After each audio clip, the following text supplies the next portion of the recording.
ओ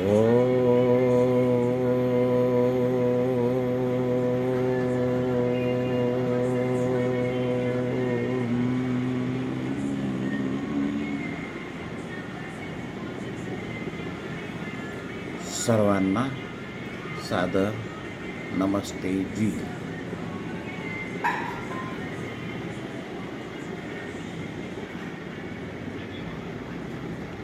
महर्षी दयानंद सरस्वती यांच्या जीवनातील एक अत्यंत रोमांचकारक घटना मी आपल्यासमोर सादर करीत आहे.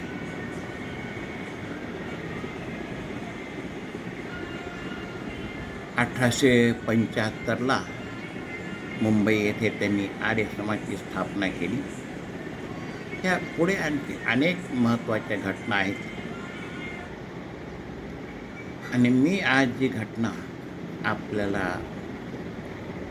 सांगत आहे ती आहे काशी शास्त्रार्थ. या नावावरून तुम्ही समजून घेतला असाल की हा शास्त्रार्थ कोठे झाला. काशी या ठिकाणी झाला. आणखी आपण अचूक ठिकाण पाहू. काशीमध्ये आज इथं दुर्गा देवीचं मंदिर आहे आणि दुर्गा कुंड म्हणून सुद्धा आहे. जवळ एक कुंड सुद्धा आहे. त्याच्याजवळच एक नगरपालिकेचं उद्यान आहे. त्यावेळेस तिथं उद्यान नव्हतं, मोकळी जागा होती. साधारणतः 50-60 हजार लोक बसू शकतील इतकी मोकळी जागा होती. त्या जागेवर हा शास्त्रार्थ झालेला आहे.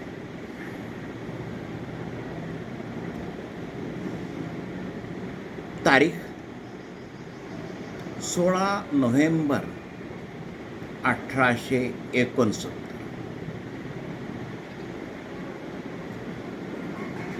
बाकीच्या मागच्या लहान सहान घटना किंवा कारणं, प्रत्येक घटनेच्या पाठीमागे इतिहास पाहताना आपण पाहतो घटनेच्या पाठीमागे कारणं असतात. ती कारणं न पाहता प्रत्यक्ष घटना कशी घडली हे आपण पाहू. त्या दिवशी शास्त्रार्थ ठरला होता. कोणाकोणामध्ये? एका बाजूने महर्षी दयानंद सरस्वती. त्यावेळेस त्यांचा ड्रेस, कपडे होते फक्त एक 4 बोटाच्या अंगावर लंगोटी राहत होती आणि बाकी काहीच नाही, उघडे.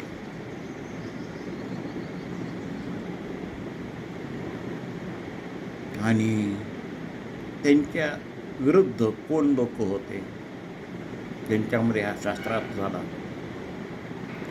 काशीमधील त्या काळातले नावाजलेले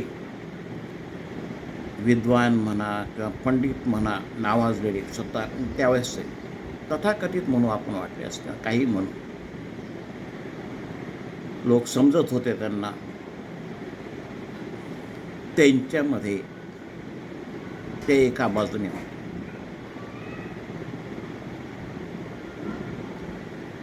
शास्त्रार्थचा विषय कोणता होता? शास्त्रार्थाचा विषय होता वेदामध्ये मूर्तीपूजा नाही, असं महर्षी दयानंद सरस्वतीचं म्हणणं होतं. याचा अर्थ मूर्तीपूजा ही अवैदिक आहे. आणि याचा अर्थ आणखी मोकळेपणाने सांगायला गेला, अवैदिकचा अर्थ खोटी, तर मूर्तीपूजा खोटी आहे. आज जर असं आपण म्हटलं तर एकदम हाहाकार माजतो मूर्तिपूजेला खोटं म्हणणं म्हणजे. हा नास्तिक आहे, हा खूप मोठा पापी आहे. महर्षी दयानंदांनी सांगितलं म्हणून मी स्वतः एक साधारण व्यक्ती आहे, वयस्कर. ह्या व्यक्तीनं सांगावं ह्याच्यावर लोक माझ्यावर नाराजसुद्धा होतील. तरी पण जे सत्य घटना आहे ती सत्य घटना आपल्यासमोर सांगितल्याशिवाय राहावलंच नाही मला, म्हणून मी सांगितलं.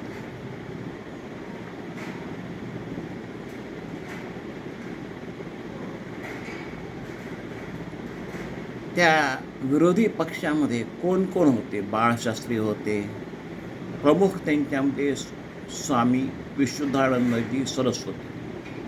मानावं लागेल, ते बालब्रह्मचारी होते, तेजस्वी होते आणि खूप मोठे संस्कृतचे किंवा म्हणा विद्वान. त्यावेळेस जे संस्कृत शिकवल्या जात होतं, व्याकरण वगैरे असं, ते पंडित बाळशास्त्री होते. दुसरे आणखी असे बरेचसे महामंडलेश्वर, सगळे एकूण एक झाडून लोक काशीमधले मठाधीश वगैरे. काशीचा त्यावेळेस राजा होता, तो रामनगरला राहत होता. जर कोणी काशी पाहिला असेल, नदीच्या उसपार रामनगर आहे आणि त्या रामनगरचा राजा ईश्वरी प्रसाद सिंह यांनी हा शास्त्रार्थ घडून आणला होता.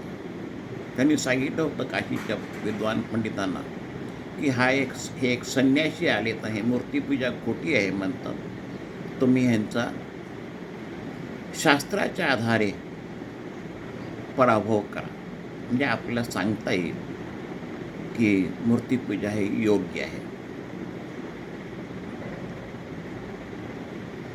दिवस रविवारचा व्हावा असं त्यावेळेसच्या कलेक्टरचं म्हणणं होतं. तर हा कारण इंग्रजांचं राज्य होतं, राजे हे नाममात्र होते.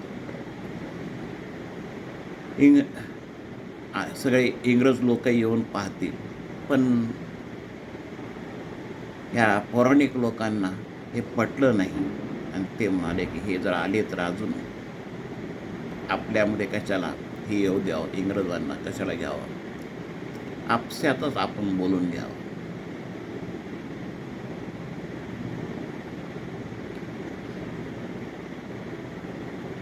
मग कलेक्टरनी तिथले SP होते रघुनाथ प्रसादजी काशीचे, अर्थात SP पूर्ण बंदोबस्त पाहत होते. त्यांचं म्हणणं होतं की हे जे संन्यासी आहेत महर्षी दयानंद सरस्वती, ह्यांच्या शरीराला इजा होऊ नये, यांना कोणी दुखापत करू नये, मारू नये, त्यांचं संरक्षण सर्व बाजूने करावं. त्यांनी बसण्याची लोकांना व्यवस्था अशी केली, तिथे एक पडकं खोली होती आणि त्या खोलीला दरवाजा होता. काही झालं तर महर्षी दयानंद सरस्वतींना त्या खोलीमध्ये ठेवून दार बंद करून घ्यायचं आणि त्यांचं शरीर, त्यांचं प्राण वाचवायचे. ही इतकी अनिमानीची घटना होती, भयंकर घटना होतीच तशी घटना. कारण मूर्तिपूजेच्या विरुद्ध बोलणं म्हणजे काही मामूली गोष्ट नाही. पण त्या रघुनाथ प्रसाद SPंनी पूर्ण शर्तीने महर्षी दयानंदाचे जीव वाचले. दुपारपासूनच लोक यायला सुरू झाले. त्याच्यात हौसे, गौसे, नवसे. आता सभा म्हटली की एखादी कार्यक्रम म्हटला की हे सगळ्यात येतात. काशीमध्ये जे ह्या पौराणिक लोकांनी काही गुंड पोसून ठेवले होते, ते गुंडसुद्धा आले. संख्या झाली जवळजवळ त्यावेळेसच्या पेपर्सनुसार 50-60 हजार लोक आले. एका बाजूला हे सर्व महामंडलेश्वर वगैरे विद्वान म्हणून घेणारी माणसं एका बाजूला होती आणि एका बाजूला फक्त महर्षी दयानंद सरस्वती.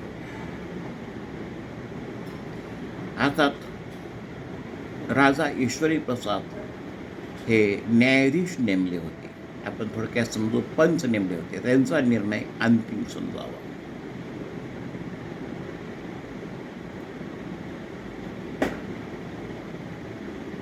बारा 1, 2, 3 वाजता सगळे लोक जमा झाले. कसे आले ते लोक? राजानं त्यांच्यासाठी मेणे पालखे पाठविले होते. त्यांच्या लवाजम्या आले. ते पालखीत बसून ते चामरानं हात त्यांचं माशा म्हणजे शान म्हणजे गौरव करण्यासाठी त्यावेळेस ती पद्धत होती. तसं त्यांना घेऊन आले. एक एक उतरले, आपल्या आपल्या जागेवर बसले. महर्षी दयानंद सरस्वतीकडून कोणी नव्हते, पण एक 10-11 उदासीन गोसाई होते ते त्या सभेमध्ये. आणि त्यांची इच्छा होती, ते मूर्तीपूजक नाहीत तेव्हा, म्हणजे मूर्तीपूजक नव्हते उदासीन गोसाई. त्यांची इच्छा होती की महर्षी दयानंदाच्या शरीराला त्रास होऊ नये, ते जिवंत राहावे, कोणी धक्का पोहोचू. घोषणा देत नारे देत ते लोक आले, स्थानापन्न झाले.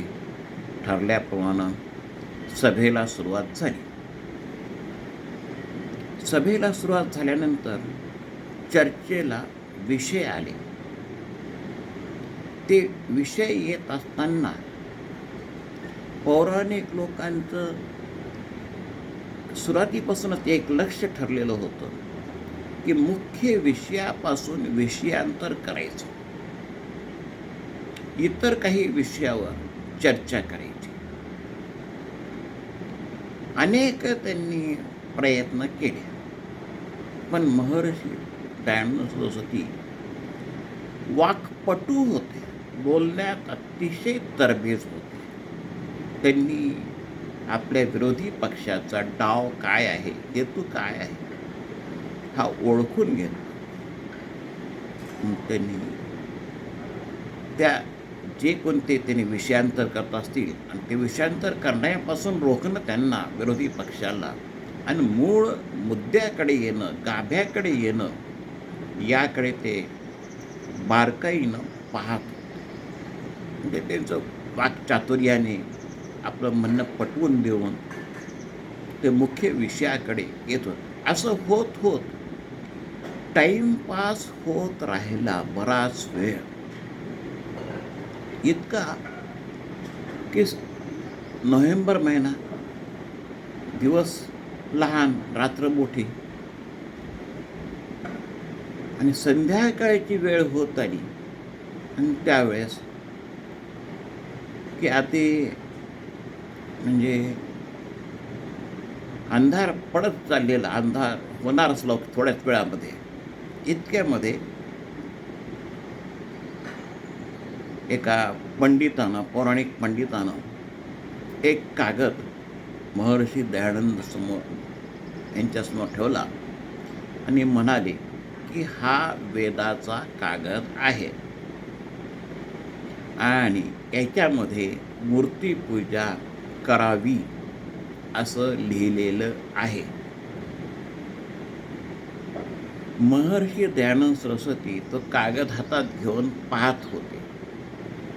त्यांना अंधार पडल्यानं स्पष्ट दिसत नव्हतं. इतक्यात एक जण कंदील घेऊन आला. पाहू तरी म्हटलं कोणता कागद आहे, कुठल्या वेदातला, कुठला मंत्र आहे. एक ते पौराणिक पंडित कंदील घेऊन आला आणि कंदिलाच्या जवळ ठेवून महर्षी दयानंद सरस्वतीला म्हणाले की वाचा हा वेदातला कागद. महर्षी दयानंद ते पाहते होते की नव्हते, त्या पौराणिक लोकांनी पूर्वनियोजित कटाप्रमाणे एकदम कल्ला केला आणि सांगितले की महर्षी दयानंद हारले हारले हारले.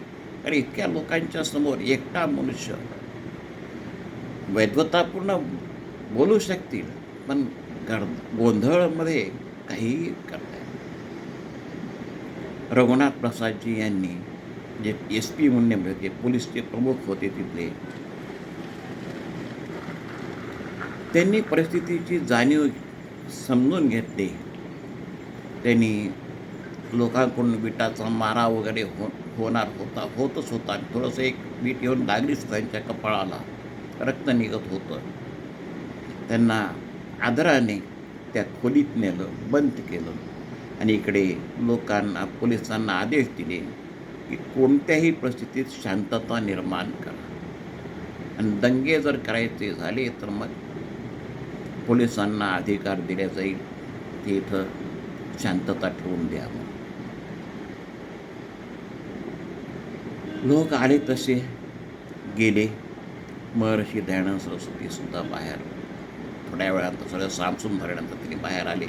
ते त्यांच्या डेऱ्यात जाऊन थांबले.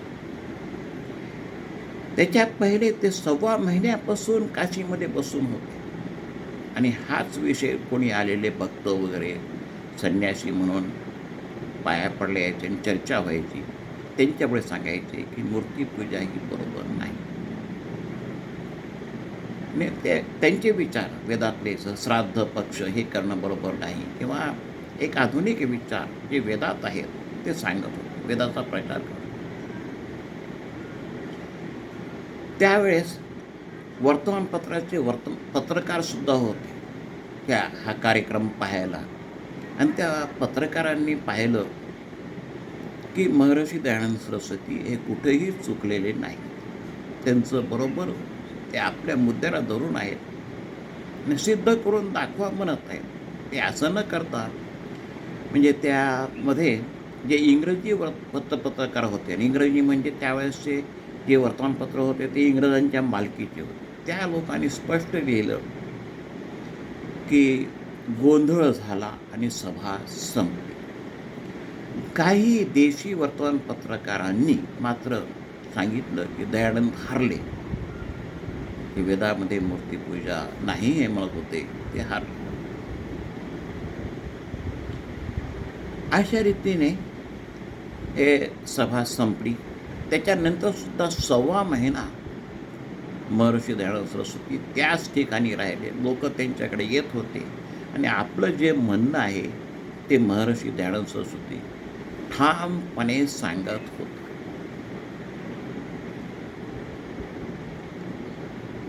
ही 16 नोव्हेंबर 1869ची त्यांच्या चरित्रकाराने जी ही घटना लिहिलेली आहे ती आपल्यापुढे मी सादर केली. जर ह्याच्यामध्ये काही फरक असल्यास कृपया आपण महर्षी दयानंद सरस्वती यांचं चरित्र, मी जे सांगितलं ते डॉक्टर भवानीलाल भारतीय यांच्या चरित्राच्या पुस्तक वाचून सांगितलेलं आहे, किंवा देवेंद्रनाथ मुखोपाध्याय किंवा कोणीही जर त्यांच्या चरित्रामध्ये ह्या घटना वाचून पाहाव्यात ही विनंती. धन्यवाद. आपण आतापर्यंत माझं बोलणं ऐकलात याबद्दल आपले खूप खूप आभार. धन्यवाद. असंच पुन्हा भेटूया.